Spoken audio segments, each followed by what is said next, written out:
You've got to have people who are engaged and who really believe in what you're doing with you to help you get to where you want to go, right? And, that's an absolutely fundamental thing, whether it's a multi-billion-dollar company or, a business startup or a young company. What's going on, everybody? It's George here from NVISION, and I am here with a very special guest today. Somebody I've admired for a long time and been meaning to get him on this podcast, and I finally had the courage to ask him, and he said yes, and I was really stoked.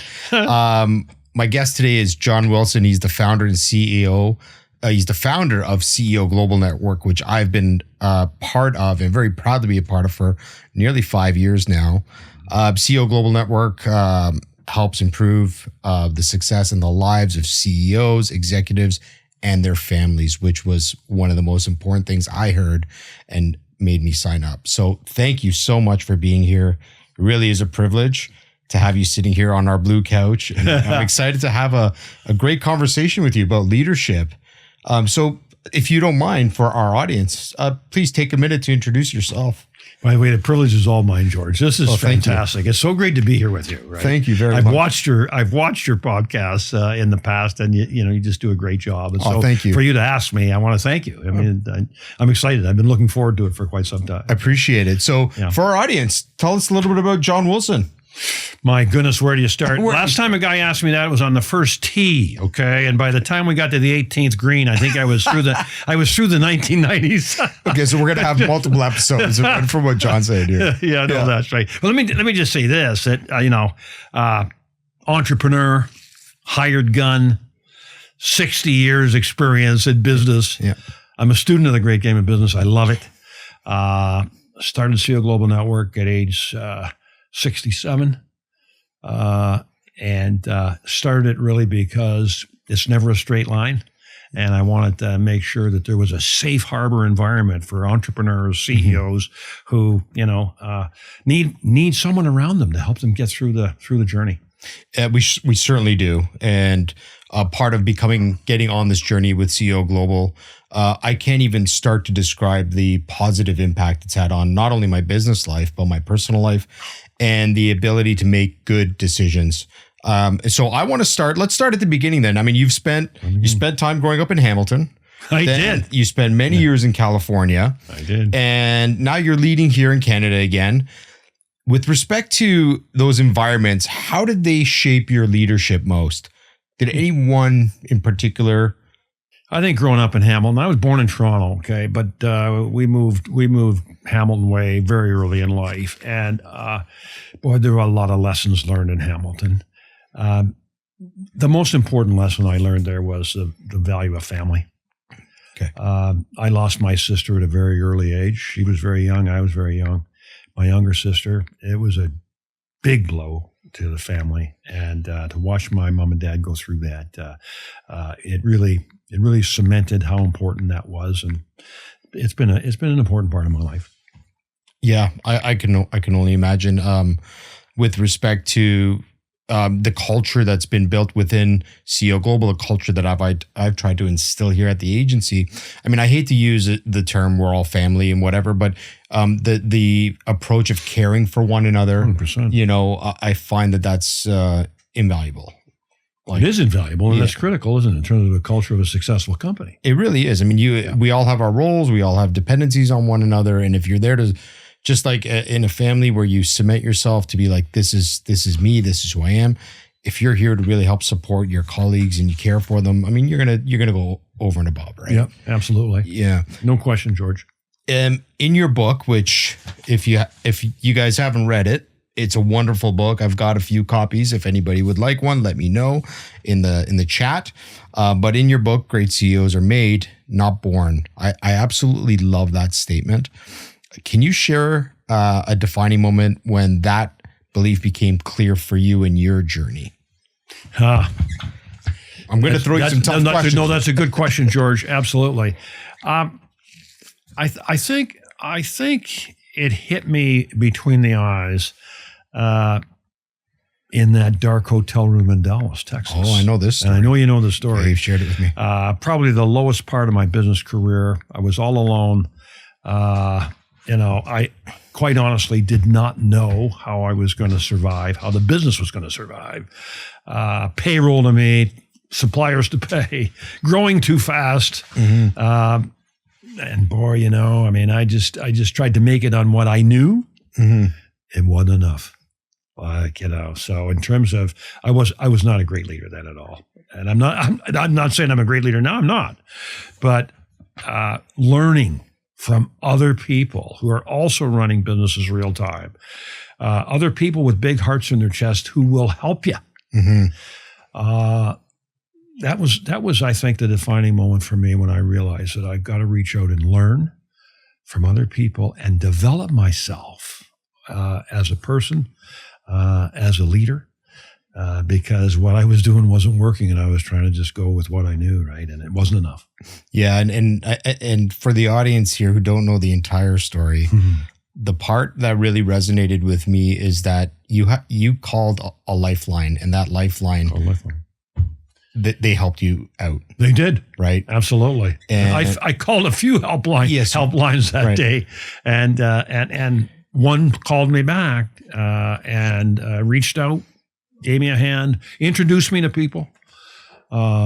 It's one of those life-changing moments, quite frankly. Otherwise, we would have gone down. And isn't that an amazing part of building resilience? I mean, we all have our highs and lows. You land that big opportunity, and it's like, yeah.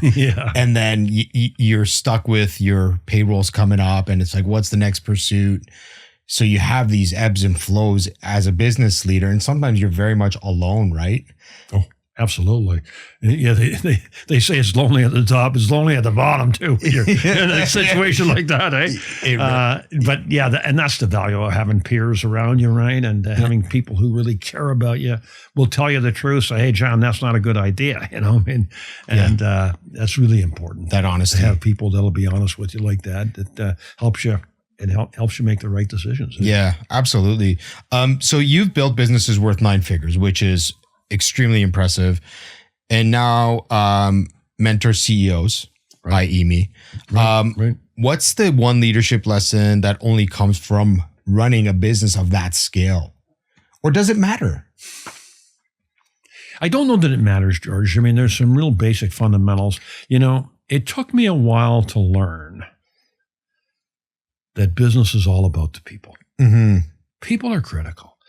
The people skills are really important. It's the soft skills that are hard. Mm-hmm. Tom Peters says, it's the soft skills that are hard. It's the hard skills that are easy. Yeah. And there's a lot of truth to that, And so there was a time, and part of it is that Dallas hotel room time is you try to do things by yourself. It's not going to work, right? You've got to have people who are engaged and who really believe in what you're doing with you to help you get to where you want to go, right? And, that's an absolutely fundamental thing, whether it's a multi-billion-dollar company or a business startup or a young company.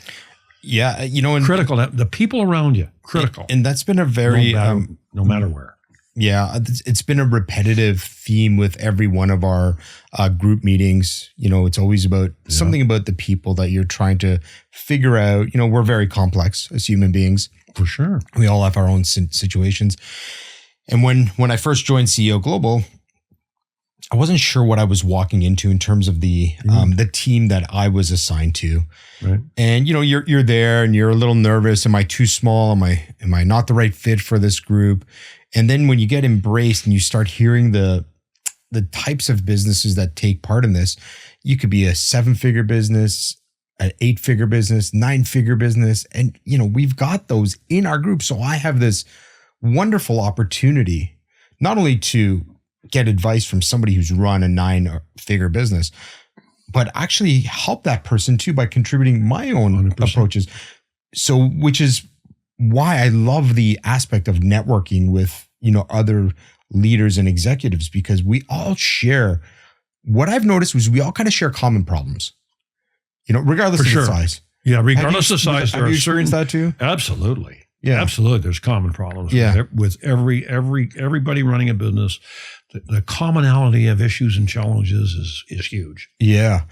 This is a good segue to the 7 imperatives. Yeah, the 7 imperatives indeed. In action, right? Yeah. And you speak a lot about the 7 imperatives, and I love them. And I want to focus on really highlighting emotional intelligence, because you speak to that a lot. Almost every group I'm participating with you in particular, you bring up emotional intelligence and peer connection as key imperatives. Why are those 2 especially vital for CEOs right now? Oh, they're absolutely critical. They're really vital for CEOs right now. Let's focus on emotional intelligence for a sec. Absolutely. Why is that so important? The experts say it's 5 times more important than IQ or technical skills for CEOs, for leaders. Why is it so important? Because people are so important, right? And so emotional intelligence is, again, the expert definition is it is understanding our emotions and managing them.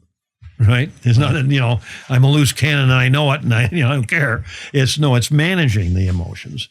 And the more you understand yourself and can manage your emotions, you're in a much better position to lead others. If you can't lead yourself, you can't lead others.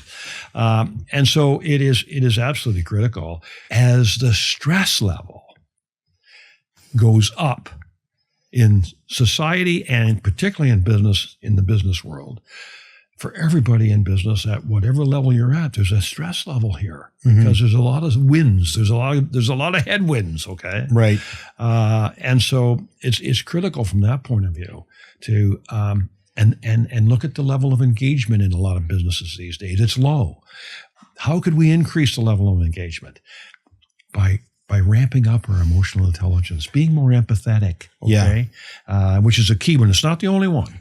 Being more self-aware of our impact on people, George? I think that human-centered, if you want to be a human-centered leader, you have to have emotional intelligence. No question about it. Right? You have to know what your triggers are and how to handle those triggers, and others too around you, right? Oh, 100%. If you're truly there to support and mentor, you have to understand how to get the best out of the people around you. And I think that's part of emotional intelligence. It's a big part of emotional intelligence. You're absolutely right, George. Yeah, no question. The peer group. Peer connection as well, right? Peer connection. I mean, it's absolutely huge. I mean, it was something I learned along the way, along with how important the people dimension is. Pay attention to that. But the thing is, running businesses is a lonely place to be. Yeah. I mean, a lot of people, but being able to get together with other people running businesses real time, who are also responsible for cash flow, responsible for who's going to be on the team, responsible for who isn't going to be on the team, responsible for the growth of the business, the capitalization of the business. Having people like that around you to be able to tap into their wisdom, it's a way of accelerating our own development, both professionally and personally, by tapping into the wisdom of others. Yes, and that's the value of a peer group. There are so many CEOs who are trying to go alone today. Yeah. Like I tried to. Okay. And then boom, something triggers, hey, I want to be part of this. I want to kick it up a notch. When leaders want to 10X their business, look in the mirror and 10X yourself. Right. I mean, by growing ourselves, we will grow our business. Yeah, start there, right? Self-reflection. Start there. Start with learning yourself. Well, just get better at stuff that you got to get better at. The skills that you need to develop to become a really high-performing CEO, high-performing leader. Yeah. I want to add one more imperative that just popped into my mind, which I think has been a tremendous part of being in this community, in this network that you've created, and that's accountability. Accountability is huge. And it is absolutely huge. And one of the things, again, if you're a lonely CEO and nobody's holding you to account to making good decisions and the right decisions, you can go way off course very quickly, right? You can, absolutely. When we meet as a group every month, we go over the accountabilities that we've outlined that we want to be held accountable for. Absolutely. Right? And so I found that imperative was one of the critical ones too out of the 7, the accountability part where, and if you can lean on your teams to hold you accountable, and if you're not an egomaniac and you'll listen to your people, I think that imperative is just as critical. It's absolutely critical. And you've heard me talk about the top 10 tools. You got them right there. I got them right here. And with notes on. Yeah, I use this all the time. It sits on my desk. How John. good is that? It sits on my desk. Oh, I love that. Yeah. I just love that, George. But just on that, and that number 3 and number 4, I think it is, are around accountability. Okay? You want to hold you to it? Yeah. Hold me to it. Yeah. You're right. Yeah. So the thing, and what are they? They're quarterly priorities management. What are the top 5? 3 to 5, but I like 5. What are the top 5 priorities for you, the CEO, for the next 90 days? Mm-hmm. What are they? And then, as we talked, share them with the people that work with you and have them develop theirs. The other one is the one-to-one. When you have a one-to-one every month with Scott. How important is that? And then you doing it with your key people, And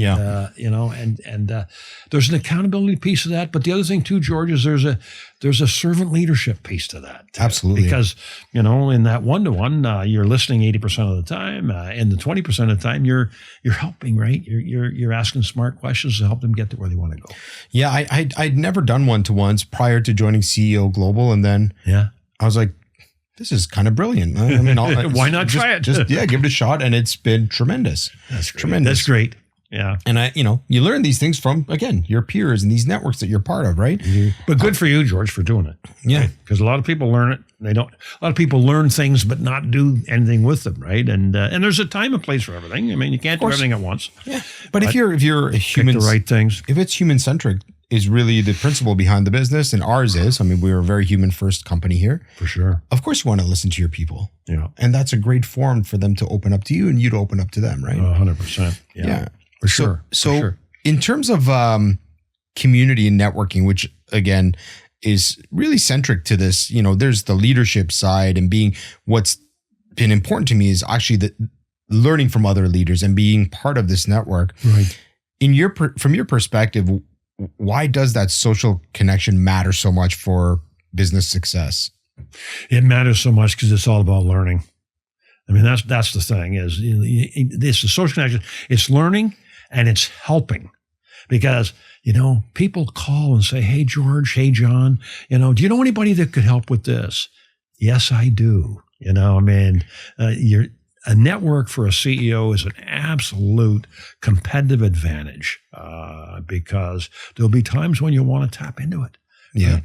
And there'll be times when they want to tap into you, and we get a lot of satisfaction from helping others. Absolutely, it's very gratifying.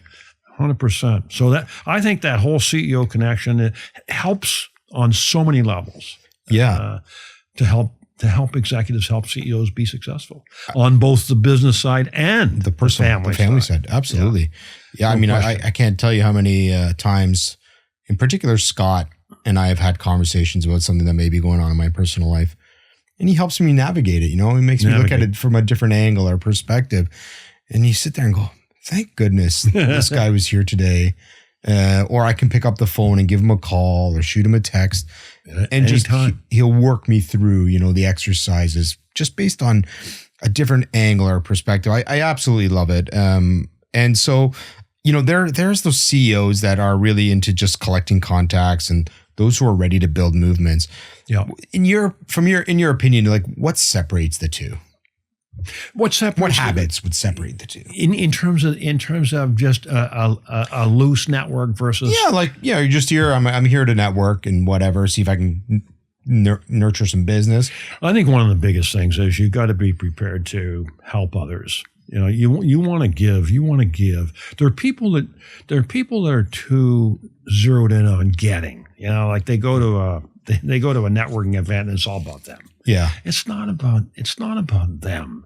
It's about others, right? And the most successful people I've seen in that environment are there looking for ways they can help somebody else. Okay, so not for selfish reasons. Network ends, you shake hands. What's a practical next step that somebody should take? Well, at the right time, you want to follow up and you want to get to know the person better. You want to be curious about them. You know, like genuinely curious about them, right? And you can get a lot of information through LinkedIn and play things like that. You can learn a lot about them, where they went to school, you know, what their hobbies might be, who they follow, and things like that. But you got to be genuine. You got to be authentic. You know, you got to be your real self all the time. Yeah. Otherwise, you're going to have a challenge, right? Because you know. So in situations like that, you want to be sincere. You want to be curious about them, and see if there's some way you can help. Absolutely. Right? Yeah, absolutely. So there's a lot of CEO peer groups out there. Yeah, there are. There are. I'm sure aware of all of them. I know them all. Yeah, I'm sure you do. What would you say like really makes CEO Global stand out? You know, that's a good question. There is a common denominator to the people who are involved with CEO Global Network. And you've seen it, George. There's a common denominator.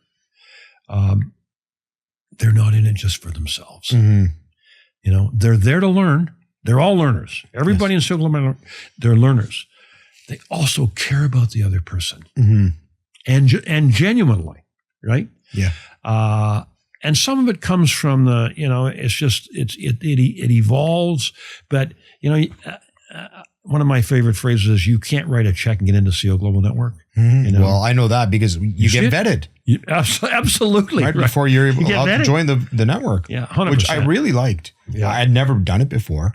But when I got vetted, and a lot of it was about, are you a good fit for the behavioral types that we want in our group, right? Like a helper. Yeah, a helper. You know, you want to help the people around the table. Mm-hmm. They'll help you for sure, right? Yeah. But there is a commonality. It is that caring gene, and it's also the fact that they want to learn and get better. But they want to help other people get better too. I mean, and you know what it's like, George. I mean, we'll go through a wall for each other. Yeah, you know? I find that those sorts of relationships are the most valuable, the bilateral ones, not the one-sided. I want everything from you. I'm not going to give you anything back. It's give and take. Right, it's give and take. Yeah. The other thing that's a huge differentiator, right? Too, but it is really about the people who are part of it, including our group leaders and mentors, all of whom have been very successful. Yes, business people, very successful. Bottom line, they've sat in your chair, right? So they have empathy because they've been there with you, right? They've been in your shoes. They've been in my shoes, and it means a lot. It means a tremendous amount to know somebody's got that kind of experience, because they're going to bring their perspectives in a very objective manner. Absolutely. To help support you, right? Absolutely. And they'll tell you the truth in a caring way, right? Oh, I've been told the truth. In a caring way by Scott, I'm sure. I love Scott. I mean, I do too. I praise him everywhere I go. I truly do feel, and if Scott watches this, like I would say he really changed my life. So I know with respect to CEO Global in particular, we have our, the big event that we just had at the Toronto Congress Center. Toronto Congress Center, yes, right? Indeed. Yep. We have another one coming up soon, George. Which are amazing. Yep. And I feel like entrepreneurs, we need this. We need to go and hear perspective. Yes. Are there any others that you could maybe share, or entrepreneurs, executives, business owners should look at tapping into? Aside from all the CEO Global ones, which are obviously great. No, that's right. But there are some really, really strong events that are put on by the boards of trade, chambers of commerce. Tapping into that. I remember seeing Tiff Macklin back a couple of months ago at the Mississauga Board of Trade. The Toronto Board of Trade has some. They all have some. The Oakville Chamber of Commerce is a really active chamber. They do an outstanding job, and so that's a good way for CEOs to tap into other speakers. There's always events going on that where learners can learn, right? where learners can learn. And that's one of the things that it's the same with webinars too, being able to tap into webinars and things like that. Yeah, and you've brought some great speakers. Yeah, absolutely. I mean, we've had some outstanding speakers there. We've had Lencioni in and Tom Peters and Marshall Goldsmith. I mean, these are classic, right? Absolute classics. I have some of his quotes downstairs in my office. Have you? Yeah, he's great. He is great. What got you? What won't get you there? Is that the one? Is that Marshall Goldsmith? You got it. Yeah. Susan Scott, Fierce Conversations. That's another thing. Fierce Conversations is another thing.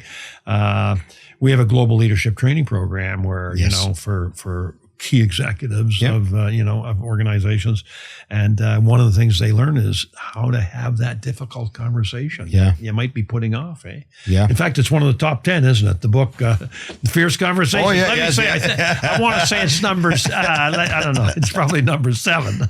It is number 7.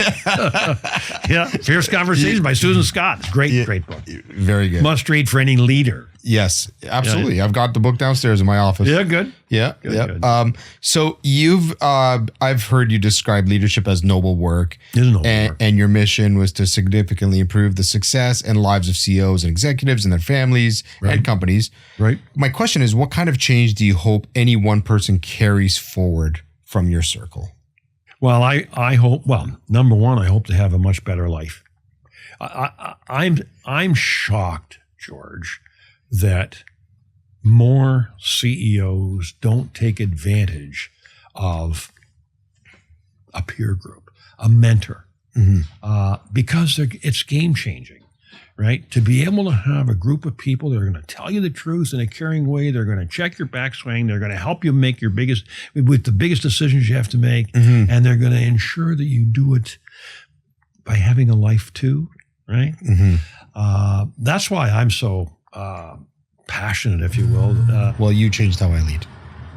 So thank you. Well, thank you very much, George. That means a lot to me. It really means a lot to me. It's why I do what I do. So thank you for that. That's a gift. Thank you. You're very welcome. Okay, very last question. Okay. Imagine it's Saturday. There's no meetings, no deadlines. It's just you and your camera. Oh, yeah. And the birds are outside. Oh, yeah. What's the ideal day look like for John Wilson? And what does that photo say about how you lead your life, not the business? Because I know you're a big photographer, bird photographer. I'm a big photographer. I'm into bird photography in particular. We live in the country. So what that day would look like is I would be in the back 40 in the woods with our dog. I'd be with my daughter and my wife. We'd be back in there, and I'd have the camera, and an indigo bunting would lit on one of the branches, because that's my favorite bird. Okay. And I would get a fantastic shot of that, and they would be with me, and we would collectively have the shot, and it'd be awesome. An indigo bunting? An indigo bunting. Okay. Just a beautiful little blue bird like that. Okay, I'll have to look it up. I don't know that I've ever seen it. I might have seen it, but I wouldn't know what it was. But I remember the first time I saw one in the woods back there. Beautiful. Wonderful. Special moment. Yeah. Well, thank you. Thank you for being here. This was great to be here. Truly an honor to have this conversation with you. For all our guests watching, for all entrepreneurs, business owners, executives, if you're looking for a peer group that can really help support you, your growth, the challenges you're likely facing, take a look at CEO Global. How do people get a hold of you if they wanted to chat with you? J. Wilson at CEOGlobalNetwork.com. Just reach out, and I'd love to talk with you. Wonderful. And also, don't forget, look him up on LinkedIn. He puts out some amazing material, lots of thought leadership. So check out his stuff. Thank you again for being here. This was a real honor and a pleasure. Thanks, everybody, for tuning in. Appreciate it. Have a good one. See y'all. Thanks for watching this video. If you got something out of it, please like, subscribe, or share it with your friends.